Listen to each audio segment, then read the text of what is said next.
Welcome to Harmonious Clan's live parenting coaching replay. We do our live coaching every Friday at 9:30 a.m. Pacific, 11:30 a.m. Central, and 12:30 p.m. Eastern on Facebook Live. Luiza will answer your questions, help you walk through your struggles, and provide you with strategies you can apply now to bring out the gem that is your child from that diamond in the rough. Hi, I'm Luiza, the author of Outcast Outstanding, the practical guide to understanding and addressing the drivers of your child's behavior. I'm here to share my strategies with you that I have had over the years and all the methods that I have developed that helps you parent through your child with sensitive divergent needs or any of the parenting issues. I'm here every Friday at 10:30 Mountain Time. A little bit about myself. I'm an engineer by training, but today, instead of engineering technical systems, I actually engineer outside the box solutions for outside the box children. Outside the box children are those who just don't fit into the box, and they are the sensitive divergent needs children. Some of them may have diagnosis, some of them may not at all.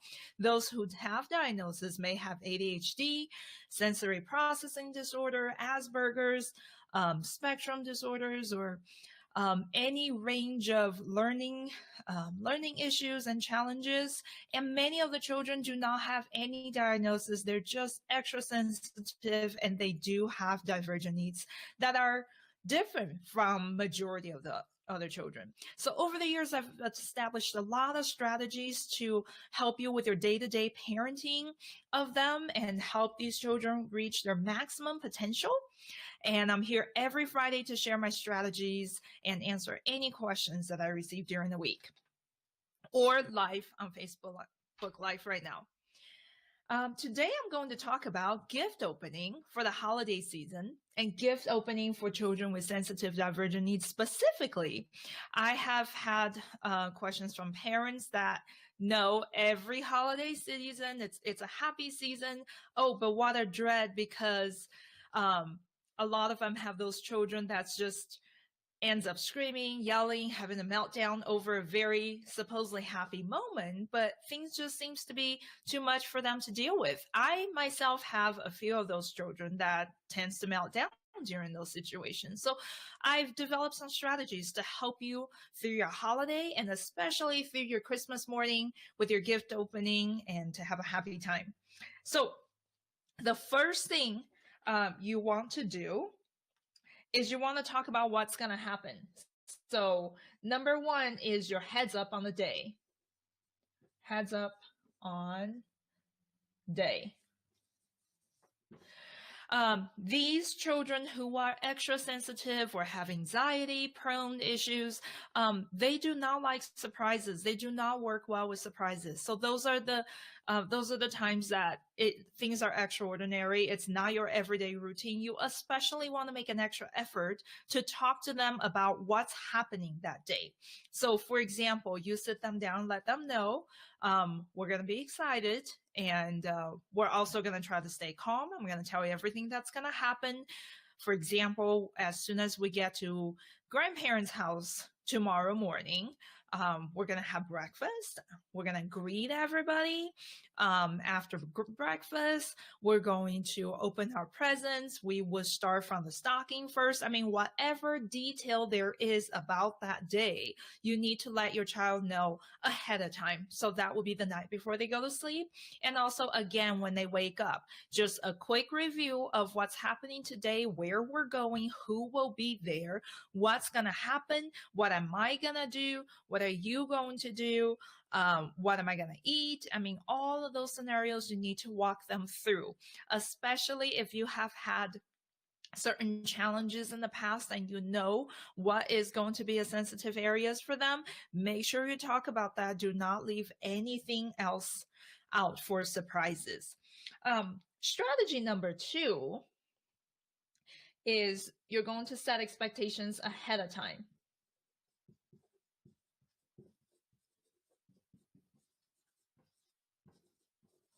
Okay, set expectations ahead of time. So this is a lot of front loading, pre-teaching, because if you haven't done all of this work up in the front and you show up at the event, gift opening or party or whatever it may be, your child may not be able to deal with it very well. So you want to really ahead of time front load it. Set expectations. I mean, a lot of parents say, you know what, when my child opened the present, and it's pretty common that a child will be crying and be very upset and not even showing that they're thankful for the presents. And as a parent, you feel so embarrassed. It's like, somebody else or the aunt or whoever give your child a present and now your child is crying. They're not happy about it. They're not even saying thank you. Please understand that it's not so much that your child is ungrateful, but sometimes these children who struggle with divergent needs, they really just don't have the social skills to deal with it. And they also don't have the impulse control to manage their instant impulse and their emotions and how they feel about it. So for them to really be as composed as we can, to say thank you, regardless of how you feel about the present, they would have to have the impulse control. They will have to have the social skills. And that just doesn't come. It doesn't come overnight. It takes years to train them, and they get better and better over time if you are training them, teaching them, rehearsing, and practicing with them. So this is what you want to do ahead of time. First, you want to set expectation. Listen, you may not get every present on your wish list, but you may get some. Either way, we're going to be happy. We're going to be thankful. If you get something that you don't quite like, make sure that we're still showing that you're thankful. You don't have to say you love it if it's not true, but you can't shout out yelling, I hate it, I don't like it, because that's impolite. And you want to talk to them about how other people may feel. Or many times you put them into the situation, you put themselves into the situation, and you say, how would you feel if you made me a Father's Day or Mother's Day gift and you spend days making it, and you're really excited to give it to me, and when I open it, I say, oh gee, I don't like this, this doesn't look good, I'm not going to use it. How would you feel about it? You pause and you give your child a moment to really think about it, to really feel what it is that you're saying when they are on the receiving end. So these are the social challenges. Sometimes these children have difficulties reversing the rule and have difficulties putting themselves in other people's place. And it's not just children with divergent needs. I think children in general, we're all born to make sure we get fed and we are nurtured, we get our needs met. So babies are born to be selfish isn't the right word, but yes, selfish, because they need to survive. They need to care that they're eating. If you don't feed them, they will cry. So for a majority part of children's life, it's kind of a self-centeredness because they are concerned about getting their needs met. So the development into actually thinking about other people's needs and other people's feelings is something that we really have to take an extra effort to teach, because it doesn't come innately. Innately, as a baby, the moment the baby comes out, they cry. They want to be fed. They want to be comfortable. And that's how children grow up. So you're going to want to take these moments to really teach them, how would you feel if you were on the other end of this? You gave somebody a present and they're not happy about it and they tell you they don't like it, right? That will feel pretty disappointing. You can label the emotions and the feelings because that's your social teaching, and that's also your teaching of this sort of maturity as they turn from self-centeredness to having concerns with other people. So you let them know how it would feel if they were on the receiving end. And then you practice with them over. So what do you say then if you open a present and you're looking at it? Well, that's really not what I want. That's not the color that I want. I am pretty sure I'm not going to use it, touch it, and I really don't like seeing it. Well, what do you say? and practice with them. Say you can smile and say, thank you for thinking of me. Thank you for getting me a present. None of that is a lie, right? We don't need to teach our children to lie about liking something when they don't, but be sincere and honest. Thank you for thinking about me. Thank you for getting me a present. I really appreciate it. And that's as far as they need to do. You need to practice a few times. So pretend like you're opening a present. Pretend you can hide something under a blanket and pretend like you just opened it up. Oh God, that's really not the present I want. And role play with your child to prepare that ahead of time. So, again, going back in terms of setting expectations, you want to set the expectation that you're not going to get everything on your wish list. And some of the things on your wish list, by the time you open your last present, you're going to realize you didn't get it. So talk about how that is okay. You may even want to talk about budgeting. You know, many people have budgets on how much they can spend on gifts. So not everything on your wish list will make it into the budget, but some of them would. And maybe not every friend's relative would know everything on your wish list, but they think about you, and the thought is what counts. They love you, they care about you, and so they're getting you a gift, and receive it with grace, right? So you set expectations on that. You also set expectations on how to respond when you get a present that you really don't care for. So that's part of what you do. The third strategy, the second strategy alone would prevent you from an embarrassing moment of your child melting down in front of a grandparent who was so anxious and eager to see the child smile when they receive the present. Another thing you can do ahead of time is, if, sometimes families and friends will want to know what your child may want, and let them know, because they do want your child to enjoy the present. But in the case that they don't get something that's on your child's wish list, make sure your child is prepared to respond in a socially acceptable way. Number 3 strategy is about regulation. So we want to be regulating on all ends. One is overexcitement, which is very common in this season. Overexcitement of gift opening and overexcitement of new toys, new presents, or all the sweets and all the treats and candies and cookies there is to eat for the holidays. There may also be overstimulation. There may be stress, and you're going there thinking, what could be causing the child to be stressful when you're just opening presents and it's Christmas morning, Santa just had been here, and it should be the most exciting moment. True, but with that, it comes a lot of stress. I mean, if they have to see people that they normally don't see, a lot of these children are more inwards, and they don't deal very well with the outside world. They don't deal very well with social situations, especially people that they don't see very often, that they're not very familiar with. They don't talk to them on a daily basis. So it's actually a step outside of their comfort zone to be seeing the people that you don't normally see, and to even be making small talks. Sometimes in social situations, we make small talks and we talk to people.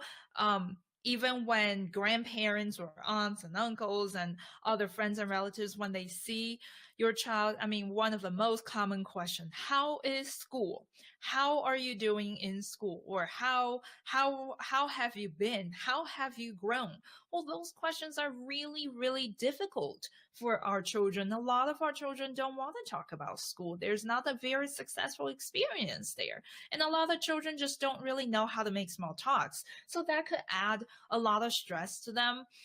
Just the nature of having to be social, having to make small small talks with people that I don't see and talk with on a regular basis.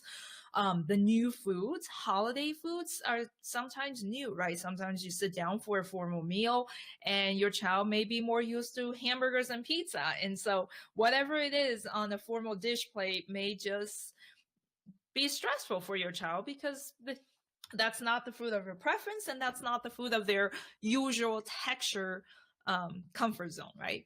So there's a lot of stress.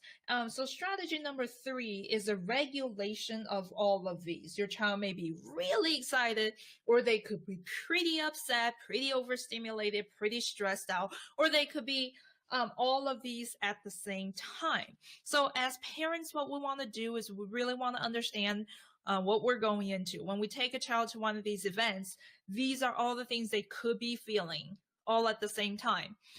And how do we deal with that? So you got to have a plan ahead of time. You got to have there's also even anxiety, can't wait for my turn to eat, can't wait for my turn to open my present, can't wait for my turn to whatever, to play with the toy. So there's a lot of anxiety going on. You want to know about all of those ahead of time and talk to your child about it ahead of time, but you also want to have a plan ahead of time. So your plan as a parent is you want to know, you want to have some redirection strategies with you, that if your child gets too excited, gets overstimulated, whatever the needs are, you need to kind of have a backpack or something that you are going to come in with and know how to redirect, right? So in the case of overexcitement, if your child opens a present and, oh wow, now they're so excited and they want to play with it, they want to swing it, or if it's something fragile, they're so excited about it, they're not exactly handling it carefully.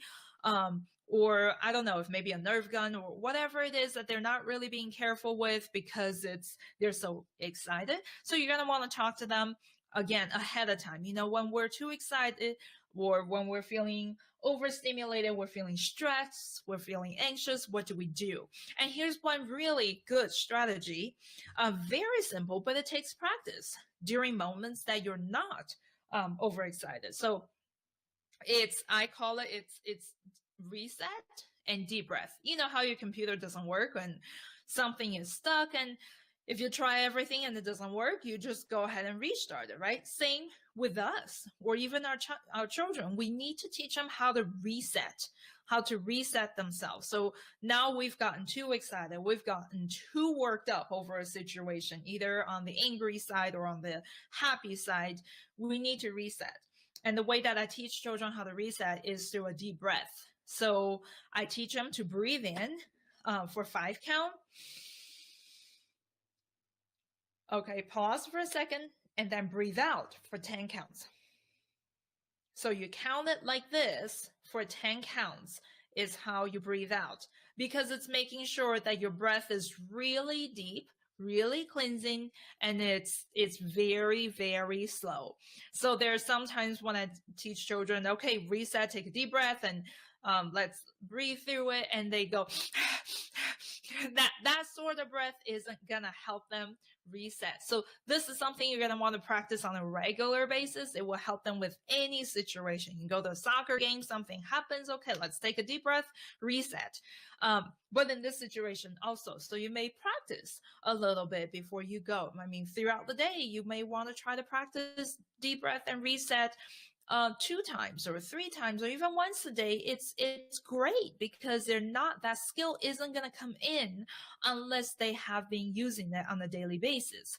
So this with them a few times the next few days leading into Christmas, before a certain event, and say, okay, so if I see you and you're getting getting too anxious, or it feels like you're coming out of your body, I am going to help remind you to take a deep breath and reset. So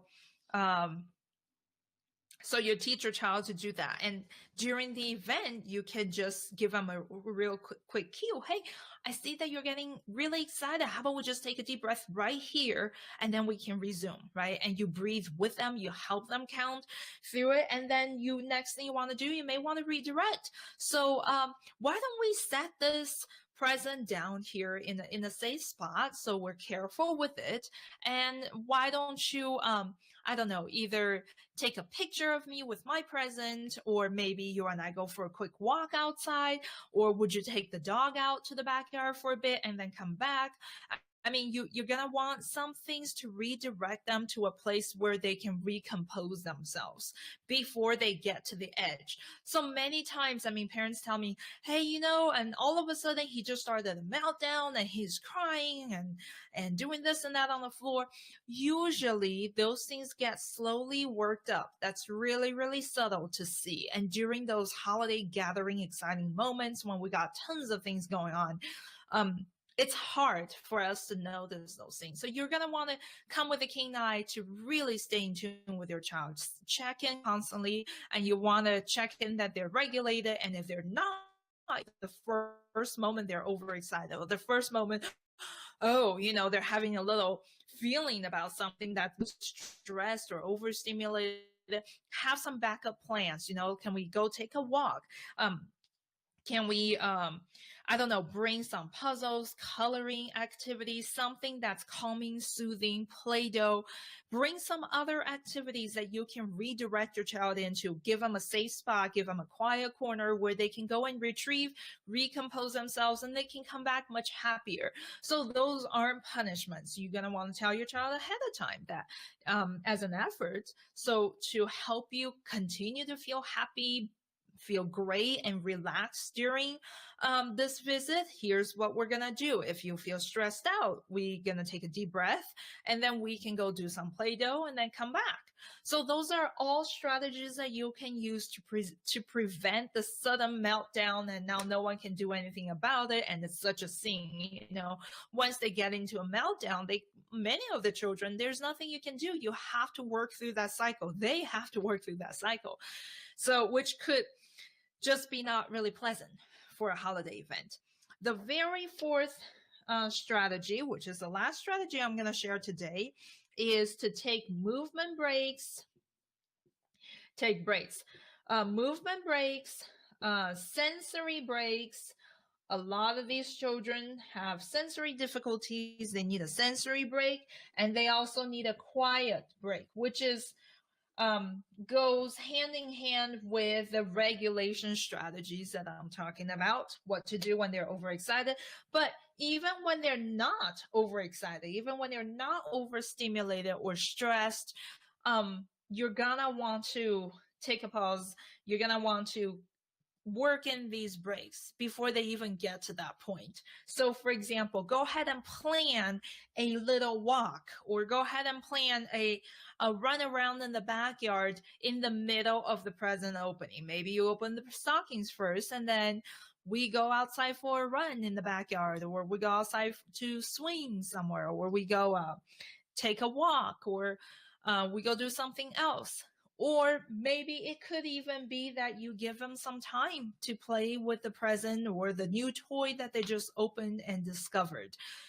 These children just really need a lot of time to sink in, a lot of time to process, a lot of time to decompress from what's happening. Even though it's an exciting, happy event, it's still stressful for them, and they need time to decompress. So those are the times that you want to plan in.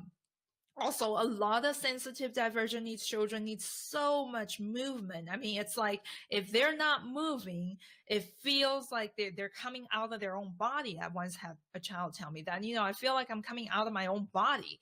And I thought, wow, that's a really good description of what's going on. That's exactly how they feel. I used to have a puppy, a chocolate lab, that was constantly jumping around and you can feel that there's so much energy when they're puppies. And we used to have to run them 2 hours a day, either playing fetch or going to the beach and swimming into the waves and coming back. I mean, whatever it is that we did, we used to have to do a lot of that before the puppy could come into the house and just relax, lie down, or even walk normally instead of just spazzing out, right? So the same with our very sensitive children. These children have very, very high level of energy. You really need to make sure you're meeting their needs during these moments.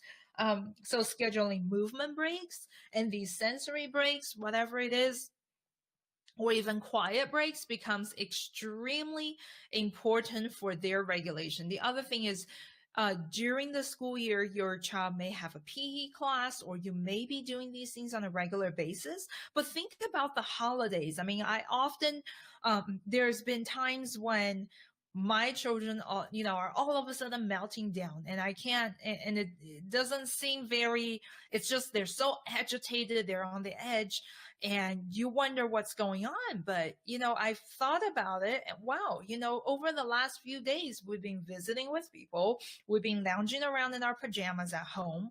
We've been doing, I don't know, Christmas baking. We've been doing that sort of thing. And the child hasn't had a chance for fresh air. The child hasn't had a chance for the regular exercises that they normally do on a regular basis. Well, during those holiday, high stress, high activity, high social moments, those things actually needs to be doubled up, or they need to be increased to help your child regulate through those events. So one thing you can do also is, prior to going to the event, you can make sure you get some of that energy out, get some of that sensory needs met, so they can be happy. I look at it as a cup that you have to keep full. Don't say, oh, well, the cup is empty, let's fill it. Well, gee, if you see that the cup is coming empty, too late. Your child may be having a meltdown already. So you need to constantly keep it full, so that when they come across situations that's stressful for them, they will have a much better chance to cope with it. They will be in much better condition to cope with it, to control their impulse, to control their temper, whatever it may be. They will be in better condition to deal with it. So they will be far more regulated if you can make sure that we're meeting those needs. This is it for today. And again, my name is Luiza Kasha. I'm here every Friday morning at 10:30 Mountain Time to share strategies with you, answer any questions. If you have any questions, go ahead and send me an email, or just pop it on the live chat, and I'll make sure that I address these. I will see you next week. Until then, have a Merry Christmas, Happy Holidays.